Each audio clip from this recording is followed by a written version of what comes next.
ကျင့်ထားတဲ့နောင်ကြရင်လူလိန်နေပေါ်မယ်တဲ့ဆရာတော်ဘုရားကြီးကမိန့်တာပေါ့လူလိန်နေနဲ့တွေ့တဲ့အခါကျလို့ရှိရင်အလိန်မခံရအောင်လို့တဲ့မင်္ဂလာပါကျွန်တော်အမင်ကတ်ဆောင်လူတွေထဲမှာဒီမော်ဘီတူအမနဲ့စတာလုံးဆိုတဲ့လူပဲဒါပေမဲ့ကြာလေနားထောင်တာကြာလာလေသူတို့ပြောတဲ့ဟာလေအမှန်နေပဲဆိုတဲ့ဟာကိုလက်ခံလာတော့အခုကသူတို့ရဲ့ပရိသတ်လို့ပြောရတော့ပေါ့နော်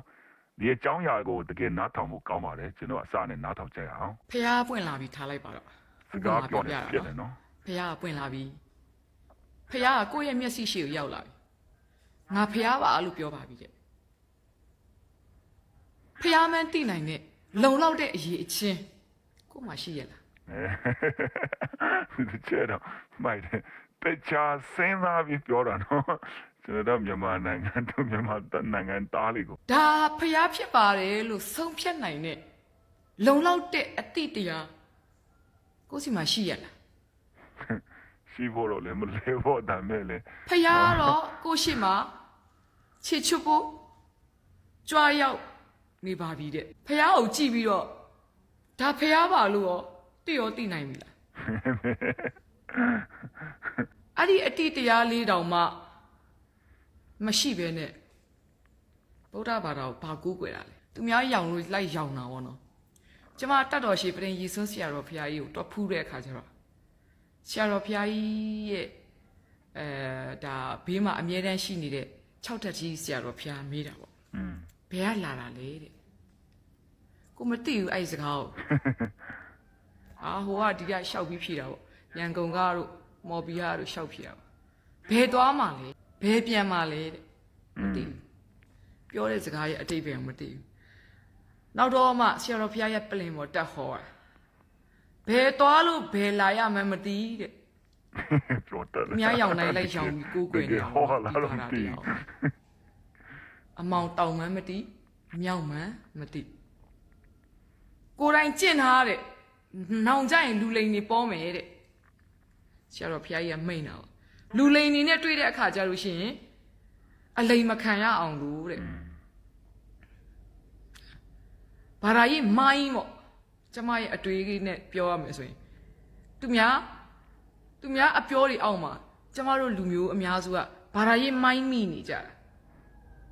မိုင်းမိတယ်ဆိုဘာလဲဒီလားဖုံးနေတာအတိညာကိုအမောင်နေဖုံးနေတာသူများရောင်နိုင်လိုက်ရောင်သူများပြောတဲ့စကားကကိုယ့်ရဲ့ဘာသာအတွက်အမှန်တရား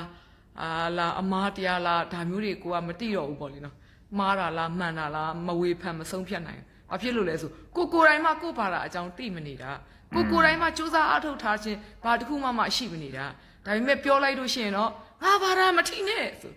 ဘူးမှလည်းမထိပါဘူးဘာသာတရားဆိုတာထိပါစော်ကားပြောလို့ရတဲ့အရာမှမဟုတ်တာကိုယ်တိုင်ကိုယ့်ရဲ့ဘာသာအကြောင်းတေချာလေးလေလေ့လာကြည့်ပါဦးသူပြောတာလေကတော့တကယ်အမှန်တရားတွေပါတချို့ကတော့ဒီလိုအမှန်တရားပြောတော့ကြိုက်ချင်မှကြိုက်မှာပေါ့လေကျွန်တော်တို့ပထမကြတော့မကြိုက်ပါဘူးတကယ်နားထောင်ရအောင်ခက်တာသူတို့ကလေသူများနဲ့မတူပဲတွေးခေါ်ပြီးပြောနေတော့လေဒါပေမဲ့ကြားလာလေသူတို့ရဲ့ပြောတဲ့ဟာလေတကယ်မှန်ကန်တယ်ဆိုတဲ့ဟာကိုလက်ခံလာတာဆိုလို့ရှိရင်အများပိုင်းကတော့ကျွန်တော်ဗုဒ္ဓဘာသာပဲဖြစ်ဖြစ်ခရစ်ယာန်ပဲဖြစ်ဖြစ်မိယိုးဖလာနဲ့နေကြတယ်ဒါပေမဲ့ဘာသာတရားကိုယ့်ရဲ့ကိုယ်ကွယ်တဲ့ဘာသာတရားယုံကြည်မှုကိုအပြည့်လေးဘာညာလေးပြောလာပြီဆိုတော့လည်းမခံချင်ကြဘူးဒါပေမဲ့ဒီမှာဒါကိုဖြည့်ရှင်းနိုင်တဲ့ကိုယ့်ရဲ့ယက်တီချက်ခံယူချက်ပြပြတသားရှင်းရှင်းလင်းလင်းရှိရလားဆိုပြန်တော့လည်းမရှိပြန်ဘူးအဲ့ဆိုဘယ်သူကလိုတာလဲဆိုယုံကြည်ကိုးကွယ်နေတဲ့ကျွန်တော်တို့ပဲလိုတာပါပဲနော်အဲကြောင့်မို့ခုခေတ်ကာလမှာဘာသာတရားကိုရှေ့တန်းထုတ်ပြပြီးတော့မှဒုစရမှုရတယ်လောက်တဲ့ဟာလည်းအများကြီးဖြစ်လာတဲ့အချိန်မှာဘာသာတရားရဲ့အဆုံးအမတကယ်တရားဓမ္မဘာလဲဆိုတဲ့အမှန်တရားတွေကိုခွဲခြားဖို့ဆိုတာလူတွေကဥနာအလောက်တိတ်မလောက်တော့ဘူးဆွမ်းနာပြောတော့မိုင်းမိထားတယ်ကျွန်တော်လည်းဒီထက်နဲ့လွတ်မြောက်ဖို့ယုံထွက်ဖို့လိုတယ်နော်မဟုတ်ဘူးဆိုလောက်ချင်တယ်လောက်ပြီးတော့မှဟိုးတချို့တွေကဗာလဲအရာအားလုံးကိုဒီဘာသာတရားကိုရှေ့မှာပြထားပြီးတော့နောက်ကွယ်မှာအာဂရိလိုက်စားမှုနဲ့မကောင်းတဲ့အရာအချုပ်ကိုဒီဘာသာတရားကိုခုတုံလုပ်ပြီးလုပ်တဲ့ခေတ်ကာလမျိုးဖြစ်နေတယ်လို့ပြောရင်မမားပါဘူးနော်ပြောစရာအကြောင်းအရာရှိတယ်ဝယ်မြတ်စရာရှိတယ်ဆို comment မှာရေးပေးခဲ့ပါ thank you ပါ